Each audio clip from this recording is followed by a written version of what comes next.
Hello and welcome to the Halcyon podcast. Ladies and gentlemen, boys and girls, children of all ages, welcome to the return of the wrestling podcast. It's been a while and fuck me, has there been a lot going on in the world of wrestling in that time. Unfortunately, no Brenny this week. We couldn't do scheduling conflicts, but hopefully that madman, that crazy son of a bitch that I call my broadcast colleague will be back very, very shortly to discuss all things pro wrestling. But on this occasion, I will keep it relatively short and sweet and just touch on some of the big showcase pieces, some of the big changes over the last few weeks with the brand extension, the split of the roster, the return of several individuals, and the ramifications of certain outside the ring issues, chief among which is the aforementioned brand split, which I will say right off the bat now, and I don't think I'm particularly controversial in this opinion, they've done it the wrong way. I think everyone was in unilateral agreement that the way to do the brand split was very, very simple. Keep the brands unique. Keep one for one audience, another for another. That way you make it must-see TV. And what they've done is split the roster 30-70 and called it a day. And the reason why I say that is because clearly at the moment, with the exception of the top 5, top 6 pieces of talent on Smackdown, I think it's very clear to see that the Raw show is now even more the better show. The fact that Smackdown is now live is kind of an irrelevant factor in the situation, considering the fact that you would only watch it for a few stars, if that. I would say, however, that Raw as a show I found to be way more entertaining over the last couple of weeks since the split. Some of the way that they've booked the characters, the way that they've progressed some of the talent has been well, to put it quite bluntly, I actually quite like watching Roman Reigns now. I'm getting a tattoo very shortly. I'm probably going to be borrowing some of his influences. That's how much of an impact he has. That's how much he's turned it around in the last few weeks. You can't argue with the fact that he's been looser, he's been more engaging, he's been a cooler character for not trying to be a Billy Badass. He's just being himself, which is by nature a very cocky individual, and there's nothing wrong with that. People will recall Shawn Michaels in his early days was a cocky son of a bitch, good-looking guy who the girlfriends used to jump out of their seat and the guys used to sit there with a pretty stern look on their face. But now he's starting to endear himself, slowly but surely. But then you compare that to the Smackdown roster, what Dean Ambrose is doing. Again, carrying the belt with a tremendous amount of enthusiasm, but I still say lacks that real star quality, that power, that draw.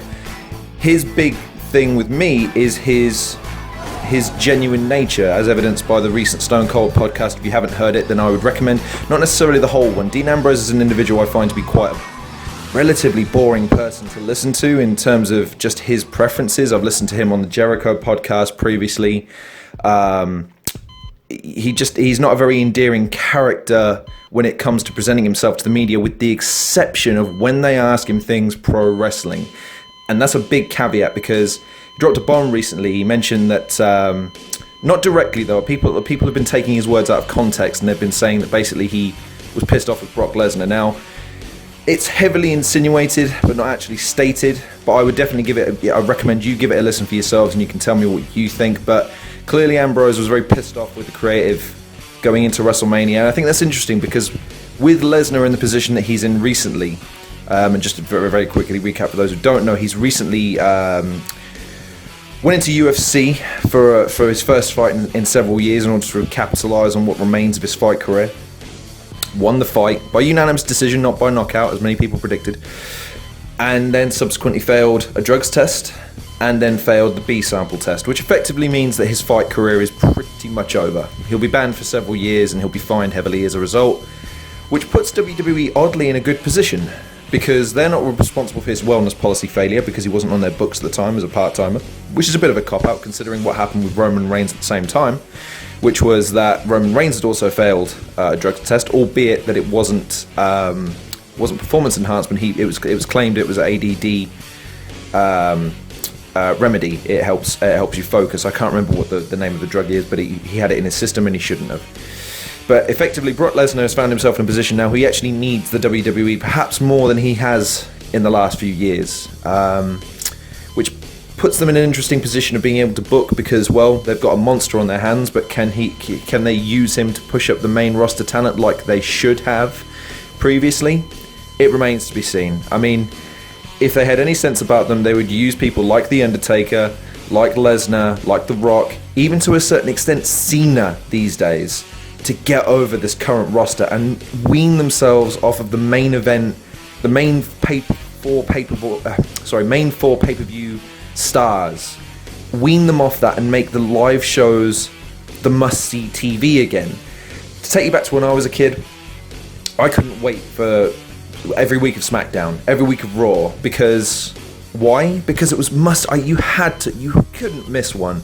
You were desperate to see how The Rock was going to do against Triple H that week. You were desperate to see when Stone Cold came back, how much havoc he was going to wreak when he came into the fold. And unless you've got that really huge, earth-shattering storyline that links everything else and makes everything else just the cream on top of the cake, you don't really have a show. And at the moment, they're trying to do that with a few characters. Like I say, Dean Ambrose on SmackDown, Rollins on Raw, now with the implementation of Finn Balor, who I'm not familiar with his work, having never followed him through NXT. That will be soon remedied. As hallelujah, people, I now have the WWE Network. I know, my friends have all been pestering me to get it for the longest fucking time, and I've already abused the hell out of it in the few hours that I've had it. I've had it on pretty much non-stop. I actually have it on now.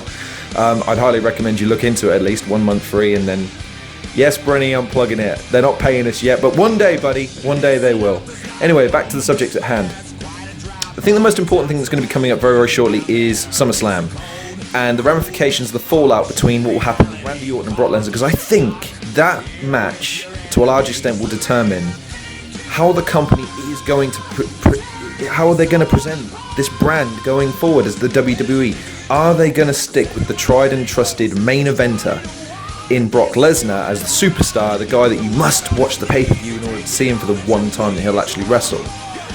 Or will they give Randy Orton the rub and let the main roster have someone on their books week in, week out that they can book around and make the main guy and make him the must-see character?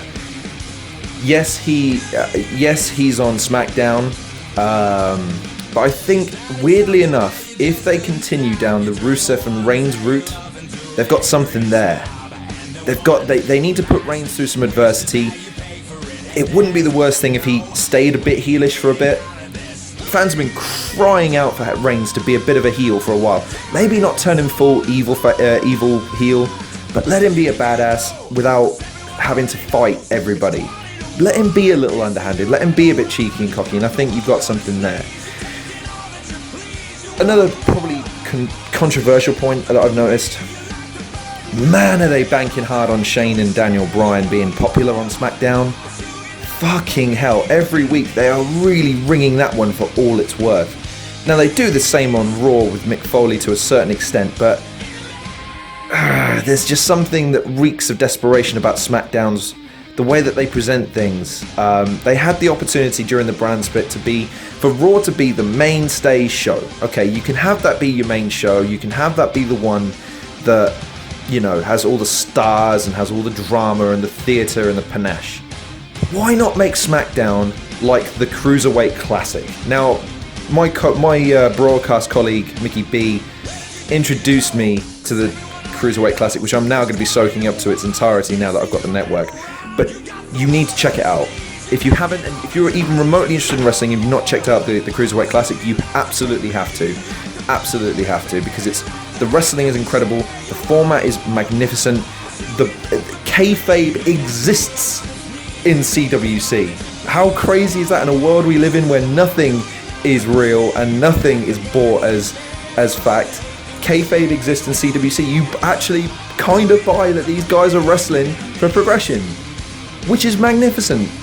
They needed to follow that with SmackDown. Keep the tag team divisions on SmackDown. Keep the women's division on SmackDown. Keep the cruiserweights on SmackDown. Something. Make it unique in some way that would mean that you can't watch anything there. At the moment, they're two shows that do the exact same thing. Only one feels less important than the other still. And that was the problem in the first place. The fact that it was live was a factor, of course it was. But by the same token, it just felt inconsequential, and SmackDown Live to a certain extent still has that aura about it, even with Bray Wyatt. Bray Wyatt, Ambrose, the reinvention of Dolph Ziggler, a few of the characters, it just doesn't, I'm not compelled to watch SmackDown every single week, but I make a point of watching Raw. No, I don't think it's necessarily a better show, but I think it just has more to offer. And that's kind of sad when they had the opportunity here to do something really spectacular, really special. Even if it's, I daren't say this, but let's treat it as a go-between between NXT and Raw. Let's say that. Let's say Raw is still going to remain your flagship show and your main show. What's wrong with making a name for yourself on SmackDown as a wrestler and then hitting the big time on Raw and then developing the character and storylines, but you can still endear yourself to the audience? I mean, look at Neville. Neville is a wrestler who has endeared himself to the fans by pure wrestling talent alone, getting over with the fans in terms of his ability to be able to connect with them by telling stories in the ring. The same with the CWC. I enjoy watching them wrestle, and there's a few of them that I will continue to follow based on the fact that I think that they're outstanding wrestlers. When they get a bit of story and personality behind them, brilliant. The only other thing I want to comment on now is something we've not seen in a really long time, and I do love the idea if it's done right but not done as frequently as maybe it might be, is jobbers. Jobbers are back. Now, I've not seen these in years and years and years. I've not seen people brought in, and everyone knows they're going to lose. I think the only thing that they're doing wrong is they're not. A squash match is great every now and then, but when people are being rolled over every 30 seconds, it makes it, I don't know, there's no test, there's no challenge, and I get that's part of the being the squash match. What's wrong with, let me relate this to another sport, football. Team from the lower leagues in League 2 can take on a Premier League team and hold them 0-0 for a half, or 65 minutes to 70 minutes, but then lose honourably. They don't get rolled over 4-0 every time, and it can happen. Sometimes it does, of course, there's a difference in quality, but by the same token, sometimes it endears the players to the fans, even the main team to the fans, because it's like, oh, it was a tough test, they're going to be setting up to be defensive and they're going to be really hard to break down. What's wrong with making jobbers that? Jobbers can be excellent defenders, just rubbish on offense, if you want to do it that way. Just make the matches a bit more... less of a yes, they're foregone conclusions, but make them watchable. Try and tell something of a story while you're wrestling. And I suppose the only other thing I wanted to mention on this particular podcast on this occasion is the fact that we seem to be getting an awful lot of an influx and change of characters, but still wasting talent, still pushing the wrong people into the wrong positions. And I just feel that, again, some retweaking is in order. I get that they've settled on the brand split and they've settled on their respective rosters, but what's wrong with exploring a couple of swaps? I mean, this is just my personal opinion. Not having Sami Zayn on a previous edition. I've only been following that guy for a few months. My God, is that guy a great wrestler? That guy is going to be amazing one day. Absolute show stealer one day. His match with Owens at Battleground was insane, and when they bring in Nakamura and they have Owens, Zayn, Finn Balor and Nakamura all performing to the highest of their abilities, with people supporting them with star power like Ambrose, like Rollins, like Reigns, like Orton, like Lesnar, even then you bringing in The Undertaker, The Rock and Cena, man, finally we're back to a roster that I think is incredible. But until, I don't know, I still feel like the win, a win doesn't feel like a win at the moment, it feels like part of the story. Sorry, I'm just watching Miz and his missus. Deary me, they're really not hiding anything these days, are you? There's actually big enough for that. I was going to comment on this the other week. The Smackdown, I don't know what you want to call it, news desk. Fucking hell is that thing huge.